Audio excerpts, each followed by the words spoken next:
That smooth music signifies that the podcast is here.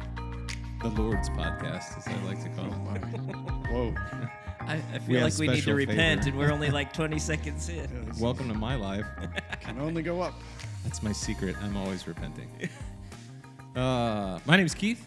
This is the In Context podcast. We are coming to you from a office in Cedar Rapids, Iowa, on the southwest side, Stonebridge Church.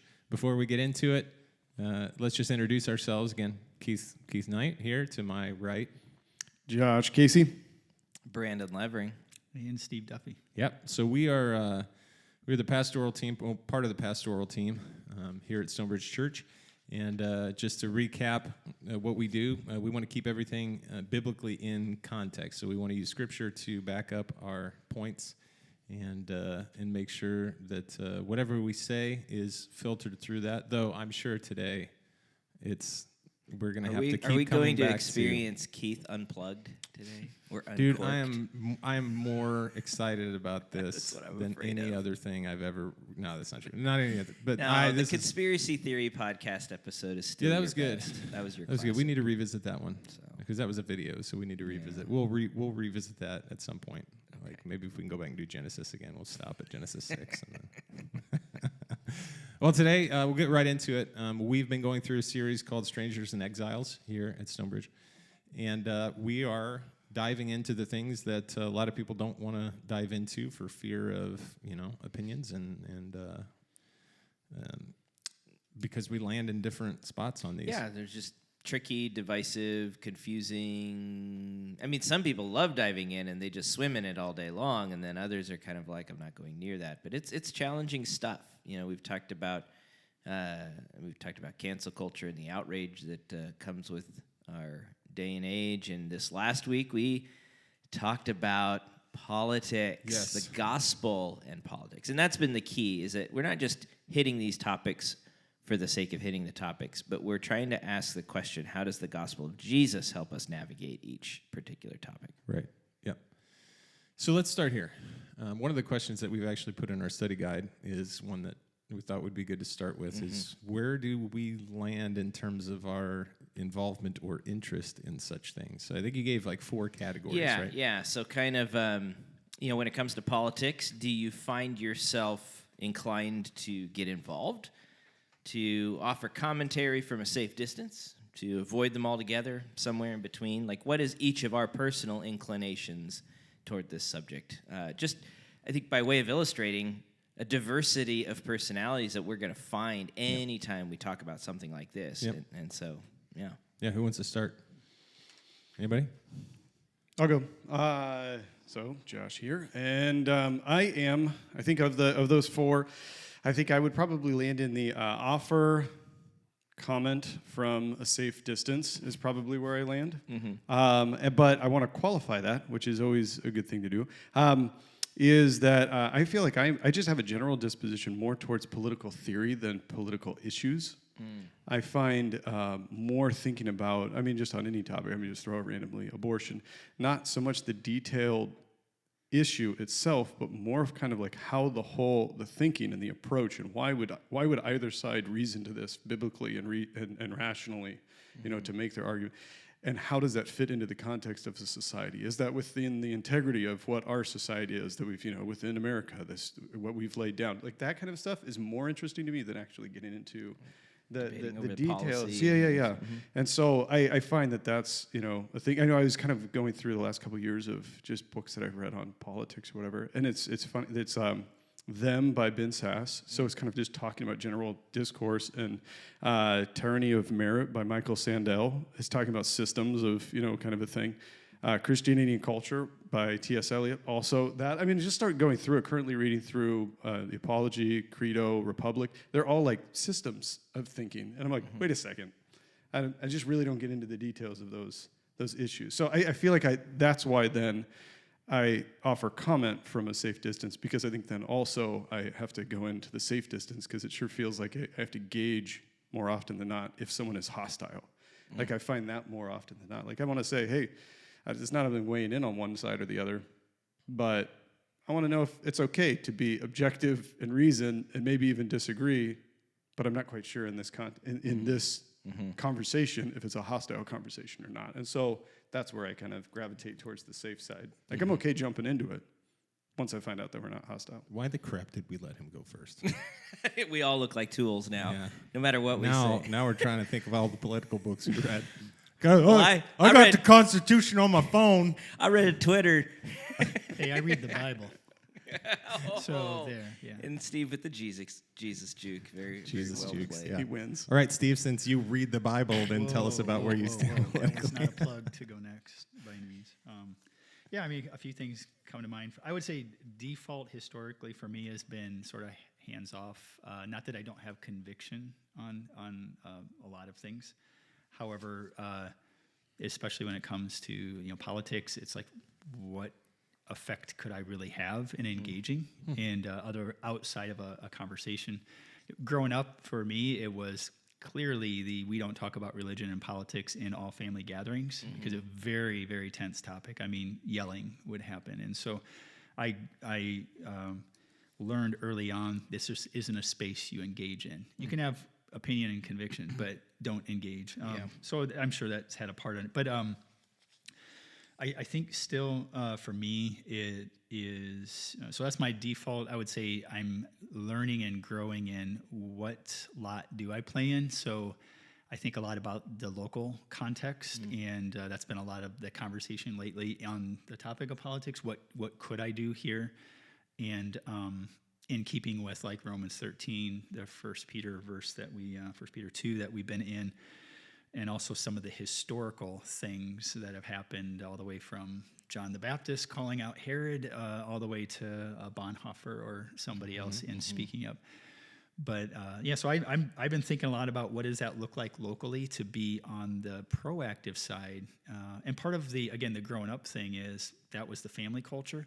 We also have the culture, I think, that we're dealing with too, where because it's not in my front lawn, I don't really I'm not forced to engage right now. But when you think about what's happening on the coasts and stuff like that and all kinds of other topics, it will soon be in our front lawn in a very confrontational way. So I want to start getting a little more thought around what does proactive engagement look like with the posture that we learned about or learning about through the series. It's good. It's good. I mean, I have been all over the map in my posture. There were early days of faith where, as a young Christian, I probably spent more time listening to Sean Hannity than reading my Bible. Cheers to that. And then realizing how toxic that had become for my soul, and so backing away. Set you up. To then kind of a more of a just a discouraged distance, like doesn't make any difference, not going to do anything. To then, in probably 2000 pockets of, certain topics being more engaged or vocal than others, abortion being one of them. But I, went through really a roller coaster since 2015. Like I became probably more vocal than I'd ever been with that election in 2015, just seeing what I believed to be kind of the danger of one particular candidate and advocate. It's the first time I ever made a donation to a political candidate. I donated to Marco Rubio's campaign because I was like, I think this guy is sane and reasonable and competent, and I'm for that. And so, but I'd never like that was such an existential threat in my heart that I was like, I actually did something. I'd never donated anything like that before. To then, of course, 2016 and onward being just apathetic. Not apathetic, but annoyed. Yeah. Like kind of a quiet judgment from a distance.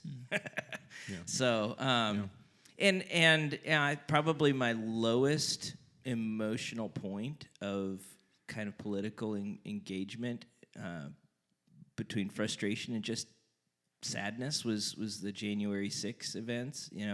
Just watching not only what happened, but watching the there was a clear runway leading up to that, and then just watching people who I respected really just doubling down on something that seemed to me to be just blatantly immoral and wrong. And so that was just like really discouraging. So I have been all over the map. There were times where I'd be really vocal on social media.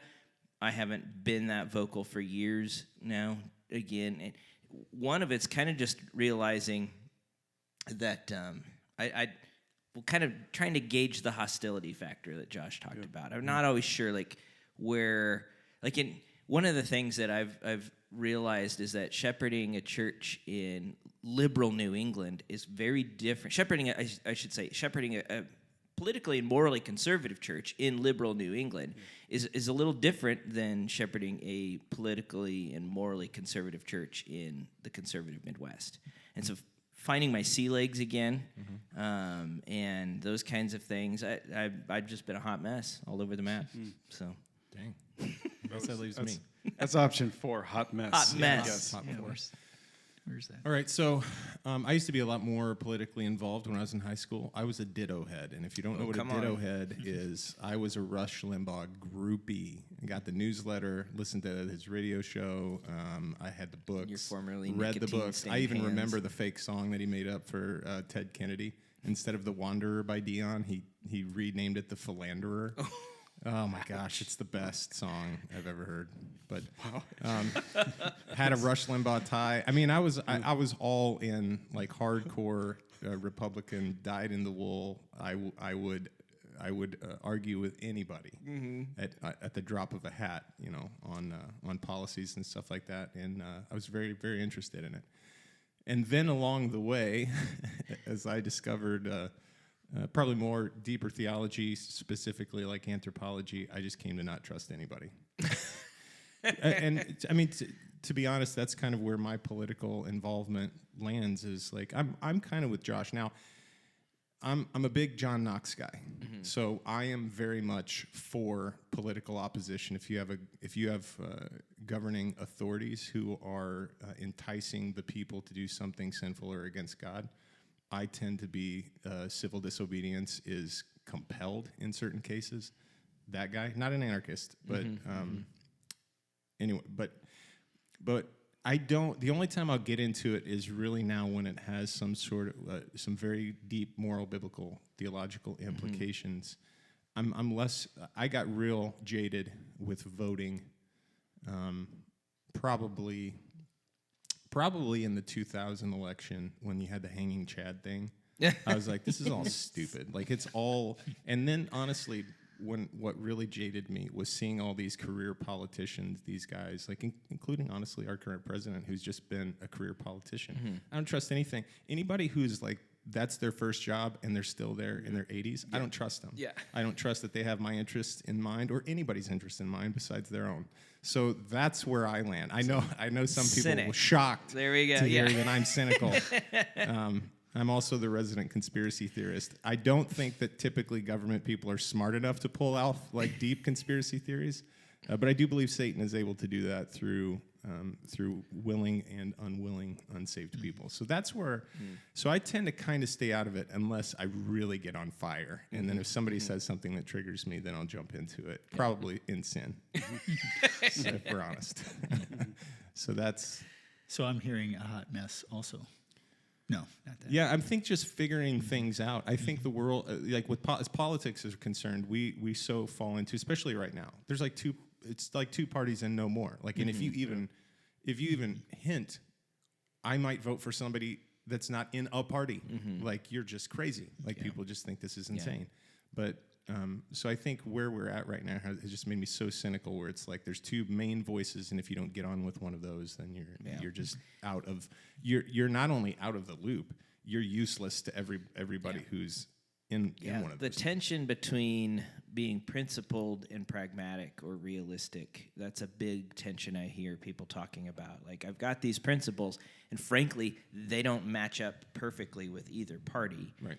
And yet, for those maybe independents or third parties, or you get others who are like, well, you're just throwing your vote away. That's not pragmatic or practical or realistic. And so it's a big tension that that people wrestle with, and Yeah. a lot of folks I hear, at least in maybe some of the circles I've run in, would describe themselves as politically homeless the last I think that's a good way to put it 6 for or a lot of 7 people. years, and I feel that. I mean, I'm still registered with the party just because I want to have a say in primaries and things like that, but I feel that in a lot of ways. Like, yeah. Well, now people can critique us. Read based on between what we all those lines and to make conclusions about what we really think. What people really want to know, though, and if anybody who's listening to the podcast, the question that I think some of us have gotten the most is like the whatabouts. Oh, yeah. So the stuff that you didn't, and let me just say, like, if you haven't listened to Brandon's sermon, please go listen to it. I was very happy, very pleased with where you landed, even saying, like, I'm not going to tell you who to vote for. And I don't think the pulpit, honestly, is the place for that anyway. So I appreciate you taking that position. Yeah. And I think a lot more Christians should appreciate taking that position. We're going to put the word center. Yeah. We're going to talk about what the word talks about, and we're going to honor the people the word tells us to honor. I'm not going to tell you what to do with your conscience on this matter. You've got to figure that out. But what about? Yeah, exactly. What we didn't So the cover. goal become the goal, and I think I said this Sunday morning. Like, I don't want to tell people what to do. I want to help them learn how to think, how to apply the gospel of Jesus. Sin really is sinful. Right. Grace really is sufficient. How do I apply that framework to these political decisions? Which again is not what some people want to hear, and so on. But I think it's helpful for us because again, it forces us to be distinctly Christian because it's so easy to just fuse together my political ideology and my biblical faith. And they should overlap. I mean, the biblical faith should inform the one, but it's really easy to forget which one's in the driver's seat and all of that. And so, but yeah, there's so all good and fine, but what about protesting an abortion clinic? What about voting in a tight race where the principled candidate doesn't have a chance to win? Right. What about and so what are some of the whatabouts you guys encountered or what are some of the whatabouts people are wondering? I mean, I think the number one what about that I get is like, well, what happens when you have a government that's in control that primarily is not operating by biblical standards, that are pushing things that are ungodly? What about that? Like, what are you supposed to do about that? I get a lot of but whatabouts, but most of them aren't helpful. I think the helpful one is the one that Keith just said. No, let's go to the What do you do if your president's a jerk? What do you do if your president's senile? What if you do? I mean, to me, what do you do if your president's a jerk? Yeah, I mean, like anybody who's been alive in the last century is. Well, no, that's what I'm saying. No, Do we have to respect him? yeah, I think those are things, and things. and those to me, those are the ones that I'm saying I don't find to be the most helpful approach. The question itself isn't a helpful beginning. I think yours is a more helpful beginning. What do you do when they're asking you to do something against the will of God? Yeah. Yeah, and I tried to touch on that briefly at the end of the sermon.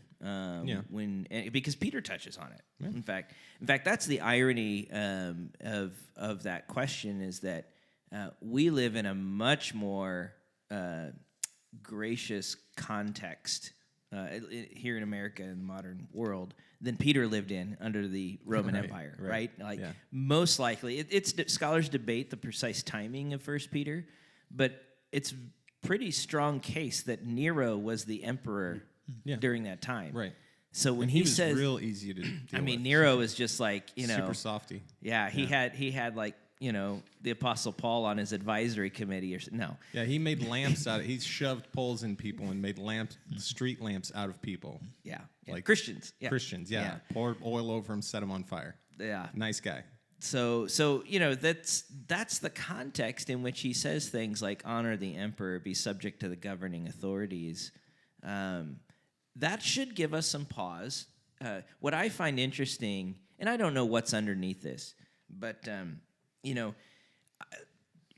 echoing what both of you guys just said, I feel like today when we talk about politics and if submission to the government comes up, the first and most prevalent topic that Christians in America want to discuss is civil disobedience. Sure. Like that's where we gravitate. We spend most of our time and imagination on that. Right.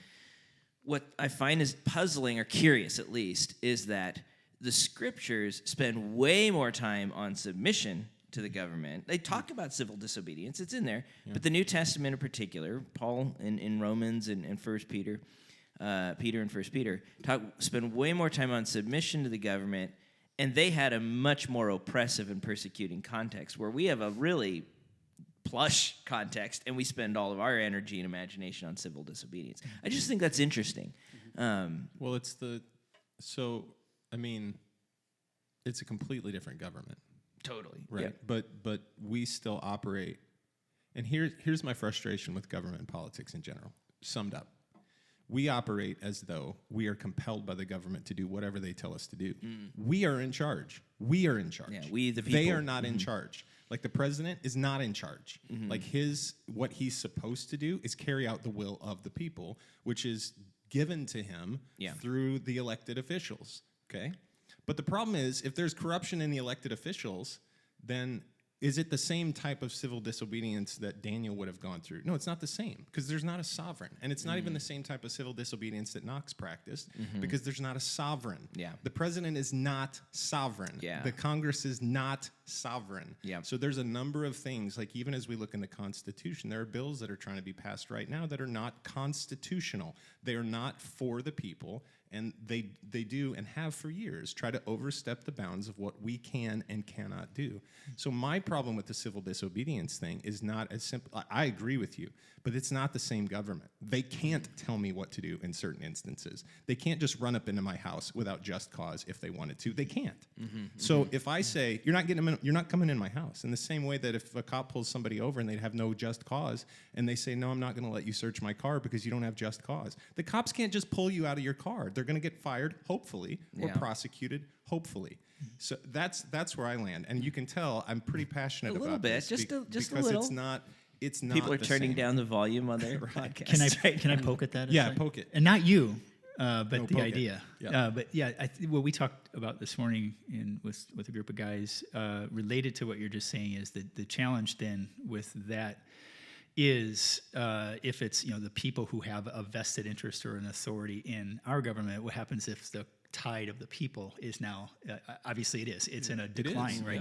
Yeah. So now the elected officials that represent the darkness of the people is now it's all dark, right? The darkness of the people. I like that. Yeah, and so where's our reference point? And it always has to be Christ. And in that, I'm not even the way our government's set up and in terms of civil disobedience, my appeal will be to what does God say, and that's in contradiction to what the government's doing, versus having a confidence and an anchor in just hoping the people can carry this in and do the influencing. Does that make sense? Like it's like that aspect, because our government. I'm not trying to weigh one government against the next, like a king or a theocracy versus our form of government. It's mostly, though, I don't want to hinge on the weight and the moral tide of the people, the culture, to help.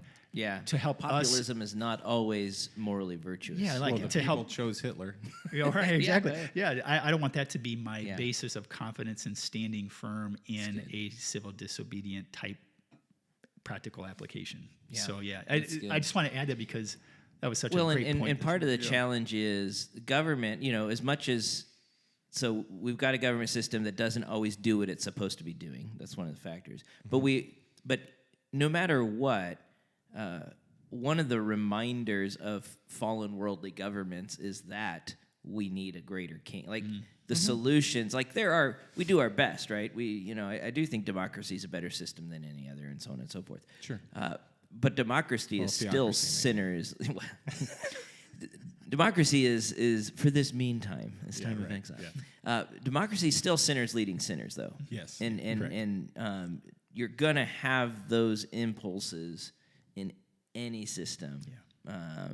Like there is no utopic system this side of heaven. Yeah, I think that idea of who is sovereign then in the government that we have right now. If no individual is or no branch of the government is, it was designed that there is something that's binding. Just the American, whether you're a Christian or not, just the American.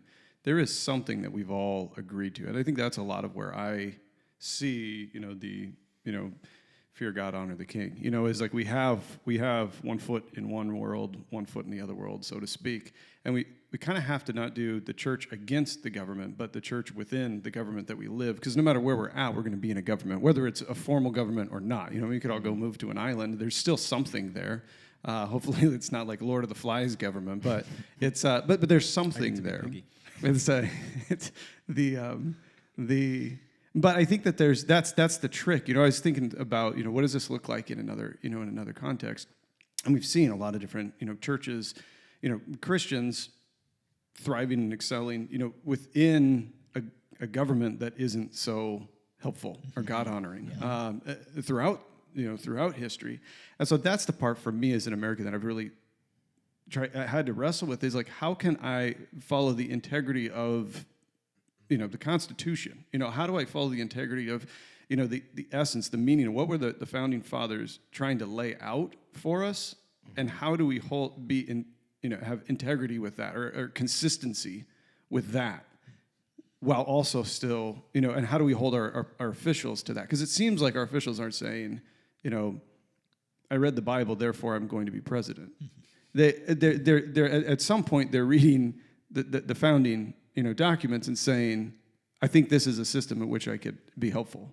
You know, maybe, not all, but maybe. But I think that there's that balance that sometimes I think we as Christians say, oh, we have to hold them to Christian principles. I think there's a Christian push that direction, but even the framers of the Constitution weren't building a Christian nation. Mm-hmm. You know, like and so sometimes we blur that line, and we have to separate it a bit. We can live in it and thrive in it, but when we blend those two together, that it's a Christian nation and it has always been, and the framers of the Constitution were deciding that it would be, we've now left actual real history, and therefore our practice is going to be a little funky. Yeah, I think that's a really good point. I do think there's a confusion. I think there are some people who, some of it relates to eschatological positions, right? There are some people who would stand on America as a Christian nation. We need to get back to being a Christian nation. Mm-hmm. But there are some people who are maybe post-millennial who say that, yeah, it's probably a deist nation, right? And in its infancy, it's probably most of the people there were some Christians, a lot of deists, you know, but we're free. Mm-hmm. So because of the way the government's set up, they cannot keep us from proselytizing. They cannot keep us from sharing our faith and calling other people to repentance, which, you know, and that's where what we're getting into now is government kind of stepping in and saying, like, you can't, in these areas, you can't stand in front of an abortion clinic and do this, or you can't. A guy got, I think, removed from, now I don't know the full story, but I think a guy got removed from a mall because he was wearing a shirt that said Jesus saves and had like the coexist thing crossed out on the back, and the security guards were like, you got to get out of here, you're making people nervous. But so I think there's a distinction between, I agree with you. I agree with that. But I think where it's getting now, and where a lot of people are afraid, is like, at what point do things slip away and get to the point where we just resign ourselves to dictatorship, where it should have been? Yeah. Though I would say your earlier description is not unique to postmillennialism.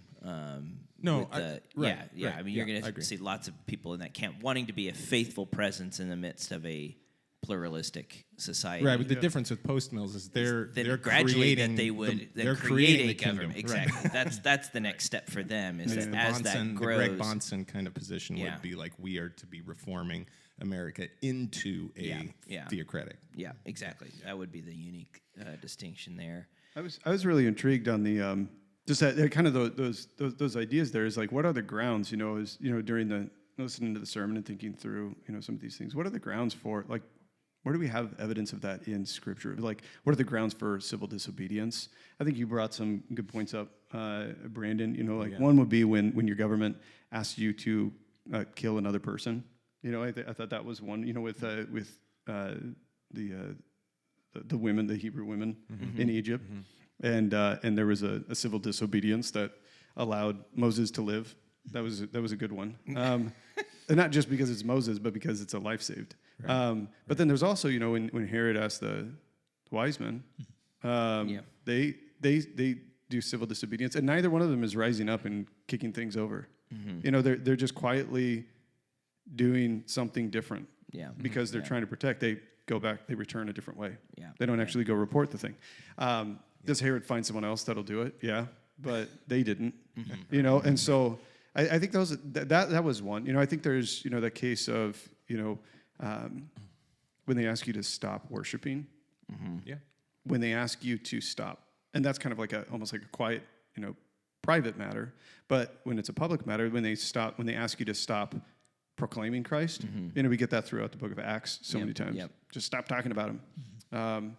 And those for me are kind of some of the limits there. You know, the list doesn't get a whole lot longer for me. And then is the government compelling me to sin or stopping me from obedience? Those are kind of the two categories that I generally, sum yeah. it up in. And I'd probably go a little more nuanced than that, because then you have to qualify like what is sin, what is not, you know, and like that, you know, and how am I understanding that? But yeah. Yeah. And that's where some of our civil disobedience conversations can get, because there's a place for a certain American, uniquely American civil disobedience. Some of what you were talking about, Keith, like searching without just cause. Yeah. I mean, that's not exactly the government trying to force me to sin or stop me from obeying, but our country has said they're not supposed set to up do that that. way. Yeah, And we so have that the becomes more of an American civil disobedience than a uniquely Christian civil disobedience, and which, you know, both have their place, right? But that can also muddy the conversation for some as we're thinking about a uniquely Christian engagement with politics. Like some of it's just what Americans should do, regardless of our faith and so on. I think it depends. So, I mean, one scenario would be, like I have a gun, okay? And I have a gun because if anybody ever breaks into my house and seeks to harm my family, I'm not going to be like, God bless you, take what you'd like. I'm going to shoot him. I mean, I'm just being honest. I'll shoot him. Like, I won't glory in it, but I will keep anyone as much as possible for me, because as a husband and father, from hurting, harming, you know, raping, murdering my wife and daughters. Yeah. So I'm committed to that. And for me, it's a Christian conscience issue. I'm the protector of my family. You know, I get that God does it, but so if the government says, "Oh, surprise, you can't have a pistol anymore," like criminals are still going to get guns. Right. Sure. And so like even that people might say, well, that's not a distinctly Christian issue. Where some people, and this is genuinely where Christians get conflicted. I have been given this right, and the right was set up so that the government was never able to just say like, oh, surprise, we're not a republic anymore, right? Or surprise, like you don't get to defend yourself. And so that for me is a crisis of conscience. And I think sometimes more moderate people or more progressive people just think that we're just barbaric and we just want guns. But a lot of us are just very thoughtful. We want protection, like and because we have these things afforded to us in the Constitution, it is American, but I also feel like there's a lot of Christian men who are like, I really want to protect my family. Sure. So sometimes it does get frustrating politically when you're having these conversations, and on either side, we will cast the other side as being like, just because they have something that might be more political than Christian, that we just suck the Christian out, that has nothing to do with our Christian faith. But those things for a lot of people really do. Yeah. And that's, I think, where most people, at least I'm speaking for the people on the right side of the aisle, I think that's where most people get conflicted. And that's when people get frustrated and amped up and scared, honestly, probably sinfully scared, to where then we will do whatever we can to protect our side of the room. Rather than just our faith. So I'm just saying because you do have Christians landing on either side of that equation. Agreed. Like, I agree. I'm happy to have it as long as the law lets me, but if the law changes, I'm going to submit to the guy. You know. Agree. But it's where it really gets muddy is because we are so free here, because because America is distinctly free. It causes a lot of problems within the church, because I don't think people are just grabbing positions because they're a Republican or because they're a Democrat. I think we have to at least concede to each other that we're genuinely trying to figure these things out, largely. Some people just grab a position and go. But that's where my heart lies. It's not as easy as just being like, well, this person holds this position, so that means this is where they're at. They're not thinking through the faith. we want that, and I think this is too behind kind of the draw, just tell me how to vote. Like, we want that kind of Right. easy answer. Right. We want to be able to categorize things, put them in a nice little box, and then I know I can have confidence that I've landed where I need to land. And I get that. But with even if that's my posture, having that grace toward recognizing there are gray areas where God committed Bible believing Christians land, and especially on the one of the things I talked about, the distinction between the biblical principle and then moving from that to public policy. Yeah, like that is a not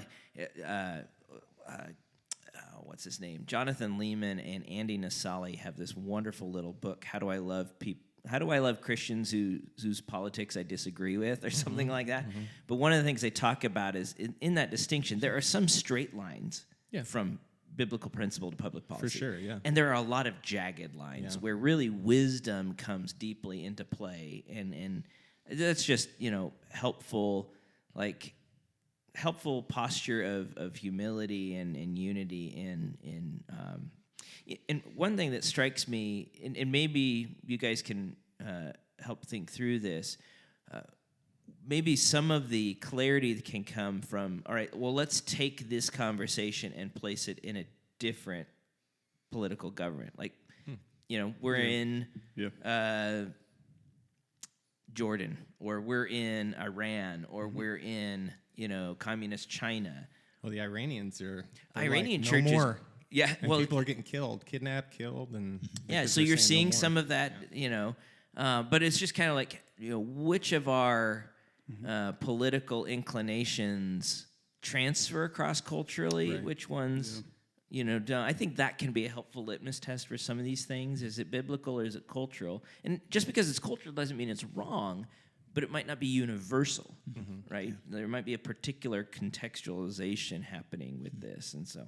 Well, and maybe also as you're talking about this, then realizing that sometimes again political discussions, your concept of freedom becomes distinctly what you're used to politically, and I think it's at this point we need to establish this pastorally. Biblical freedom has nothing to do with the place that you live in, and has everything to do with the fact that you are no longer compelled to sin, and you no longer have to pay the penalty for your sin when you die. Yeah. Like, you will not stand in judgment. You are free to obey. Right? The law of liberty is to love So one you're another. saying right? that So- that bumper sticker with the American flag in Galatians 5:1 isn't talking about. I love it. don't make me answer that. I love it. That's right next to the coexist bumper sticker. Oh yeah. So yeah. Sorry. Wow. Yeah. No, I like that idea. That putting it in a different government, kind of thinking about your own freedom and reasoning that way. And I think really the political side of things maybe changes the way we reason about different decisions here or there.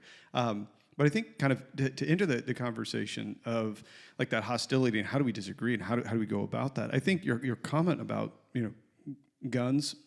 And owning a gun and using a gun, Keith, I think it's a great example. There, it's not one that we're going to be talking about in the series. Let me do the one on guns. Just the, add one in and let me do guns, please. Please let me do Mountain Dew Jones and Let me do the Idiocracy Second stomping Amendment. around with God, the gospel and the Second Amendment. Just let me do it. but I think for me, where I hear that, because I disagree with your stance on it. My dad, and some of it could be because I grew up. My dad was a pseudo hippie. My mom was a pseudo Mennonite. So that's basically where I land. Wow. And which is That not explains the explains so Birkenstocks. which is not at all, like what you're saying there. So I think the principle that you and I both agree on is I will protect my family. Yes. There's a disagreement though about how that's done. Yes, and I'm fine with And mine would never involve a gun. that. Yes. And it I would involve actually judo? be against it. It'd be hippies. We'd just sit and talk. Be like, hey, do you really want to do this? Let's talk. I've made some kefir in the fridge. But I think that there is, when I hear that, disclose this, we need to do that more. Yes. We need to be able to disclose that with each other. Yeah. But in order to And not be disclose afraid. that, Yeah. but in order to not be afraid, we need to know that it's okay that we can disclose that. Yeah. It's okay that I can say, I actually not really thrilled with guns. Yeah. And know that we're okay. Now we know we can move on because that's not first order principle that we're trying to. And it's why we need to hang out together, because if anybody comes at us, I got your back. There you go. And then I can console their family. Right. But I think that idea of it sounds like an American argument as to why you have guns. Oh yeah, for sure. And so that's where I think we need to have the dialogue, because I want to ask, where stands it written? Like, where do you get that you own a gun and use it lethally to protect a family from an intruder in the Bible? Because that part for me, and then we have to have that. We don't have to have that right now. That's not the point of this. But to model, that's how a dialogue, I think, needs to happen in these realms. And those aren't happening. I don't have those very often. Well, they don't happen because what happens is it becomes emotionally charged. And but here's the thing. I know you enough to love who you are and who God has made you, and to understand that you're going to approach those things from a different position. Both of us would say we try our best to take a biblical position on things. Yeah. But if we're honest, some of our biblical positions are probably tinged with other things. Yeah. Like, I love John. Like I said, John Knox is probably my model for political theology. And he was just like Bible in one hand and a broadsword in the other, and actually advocated for, if you had a ruler that was not ruling justly, then you depose them and execute them. And that's where I'm like, well... Maybe not. Sounds a lot like January 6th. Oh, I'm sorry, I went there. Don't blame John Knox for January 6th. No, I know. I'm teasing. Please, don't sully the reputation of that great man. But the point being, I think the political discussion makes us as Christians, if we're honest, right? If we are going to be honest with ourselves about our own faith, we have to do our best to approach people who... We can't just be like, well, one of the things that is frustrating is when you will automatically be like, well, that person's not a Christian because they have a liberal position, and so they're not a Christian. That is the most uncharitable. And I think a lot of, there have been times where even somebody will be like, I'm a Christian, but I'm okay with this. And you're like, wait a minute, if depending on where you're at politically. But it's just very uncharitable. And a lot of it comes from you identify a person by a position rather than hearing their story, knowing their testimony, watching them walk with the Lord. And it's so dangerous to just reduce anybody to their thoughts on a certain issue. It's just dangerous and unfair, I think. It's a good word. I would agree.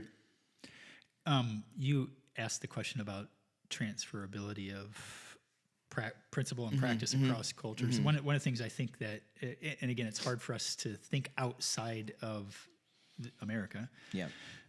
But since we have the freedom to be proactive at speaking out against, I think of the example that didn't come up, and maybe it did in the message, but John the Baptist and calling out Herod, that cost him his head. Yeah. And that was a proactive versus a Herod did something and John now was forced to. This was a proactive calling out of he was standing up, calling out immorality. And so we have the freedom to do that, and so that would be something that doesn't apply in Iran, let's say, for example. But we have the freedom here, and then, so there's that element of thinking about what's unique about our culture, still standing on the principle. And then to take that a step further, then, what is my John the Baptist type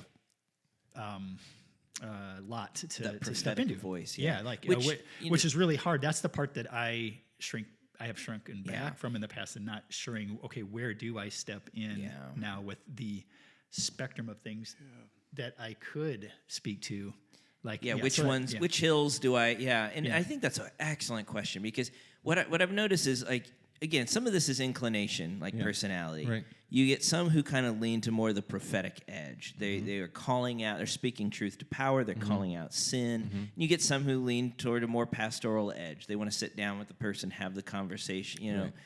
Both of those are biblical postures, right? Absolutely. Yeah. And both have their place.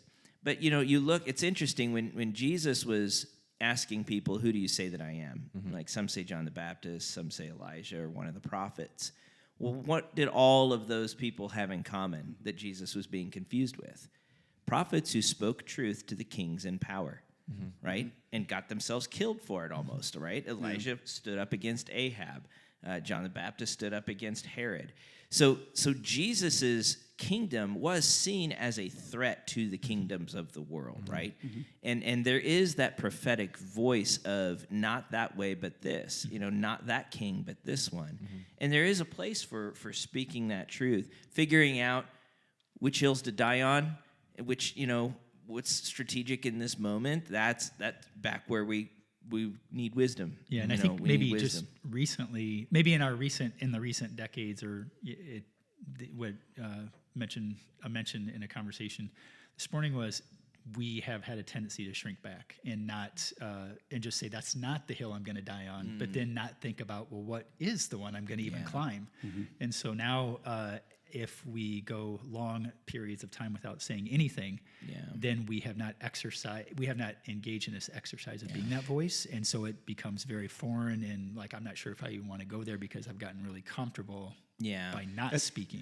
And I think the Beatitudes give us, a lot of help with that one, especially like who are persecuted for righteousness' sake, because it's like we don't want to die on the hill, but we're totally content and comfortable about just stewing and grumbling at the base of the hill. It's like because at the top of the hill, if that is a hill to die on, it probably has some persecution on it. And if we really are doing it for righteousness' sake, which is the key qualifier of that whole virtue there, then we have to be principled from the Bible in the reason why we're taking that hill and saying this is one I'll die on and be persecuted. But we don't go. We're either like we're lazy, or we're just content with being upset, And it's because we don't want to fight that fight, and that's I think a tough one. I think that's where Knox can say give us a little kick in the butt and say no, you got to go do something. Yeah. Well, at least his convictions, his held convictions, he struggled with them, wrestled with them, like deviated from Calvin. Calvin was not that. He was like, whoa, buddy, hold on. But the other point, that comes up if we're honest, and if you're listening, let's be honest with ourselves. Oftentimes we will not share the gospel and call people to personal repentance that we know are in sin and know heading to hell because we're afraid of what it's going to do. But you are more than willing to talk about the Second Amendment. You're more than willing to talk about any other political things that unite you with someone who might have the same political opinion, but you will not share the gospel. And if that's the case, if you're more willing to share political stuff than to personally share the gospel or call people out publicly for the gospel, not just for policy, but for the gospel, then you probably have your priorities messed up. That's good. Right? I mean, I think that's a great kind of self-check. Like, what am I spending my energy and emotion on? Right. And what is consuming me? And what am I most excited to tell somebody about? Right. Those kinds of things. Right. And it's funny because, and I, what Steve, what you were talking about with the whole, we've been quiet too long type thing.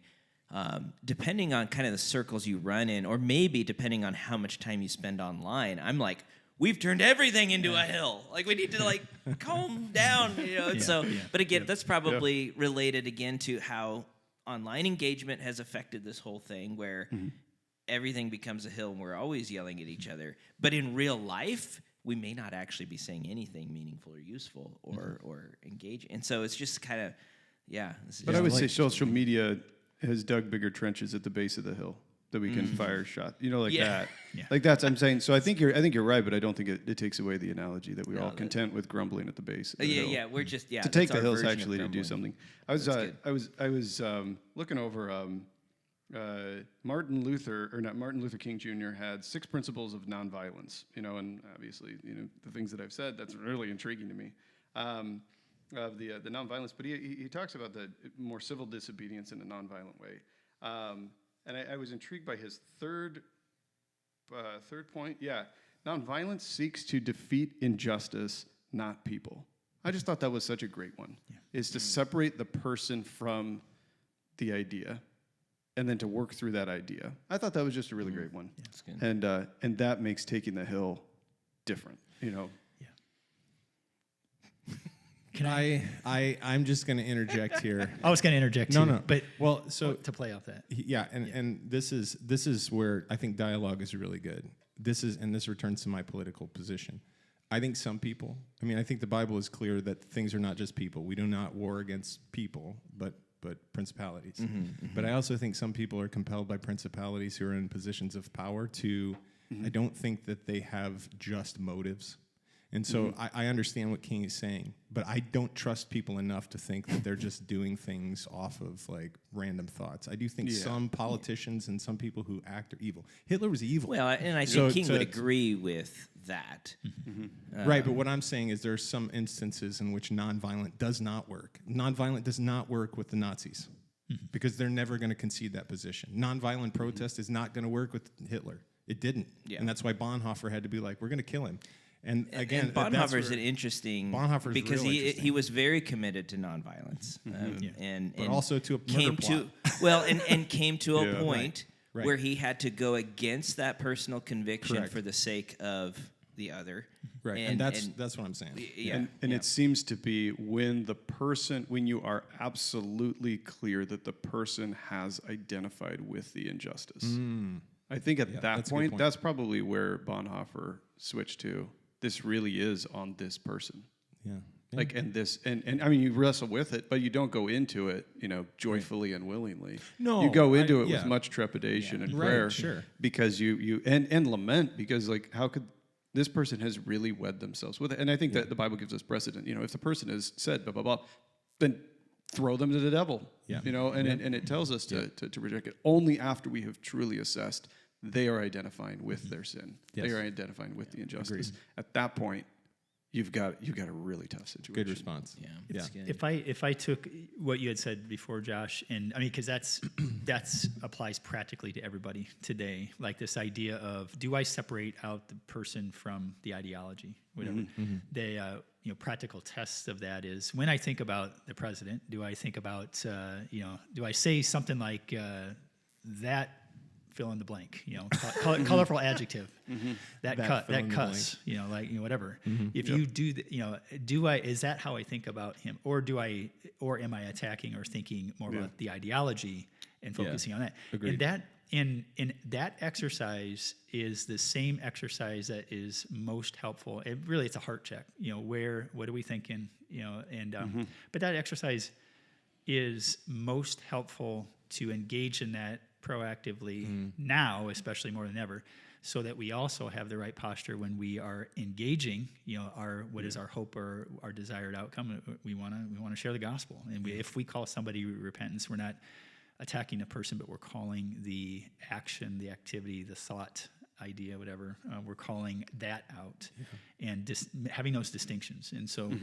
I think that's a really good. I think that's an important point, because if we're honest, like, you just struck at the heart of, like, I knew that there was something hovering around that's really kind of at the crux of a lot of Christians' politics right now, and that's it. Like, most of the criticism that is thrown, especially within the past decade, is leveled at politicians, is more personal slams or criticisms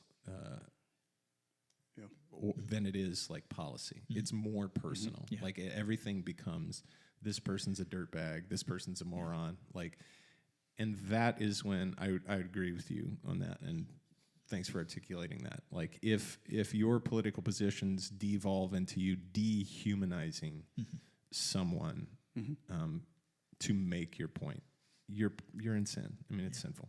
Because you've gone against the image of God in them. Correct. Yeah. Yeah. Woof. That was light. Stuff. It's a lot of stuff. Well, now that we got it all figured out. Well, we don't have it all figured out. Let's talk about I guns. think it's the point, right? I mean, the point is that, and hopefully what we modeled even this morning was, I think it's good to have point counterpoint. I think it's good to have conversations. None of us are going to leave this room mad at each other, which is amazing. Yeah.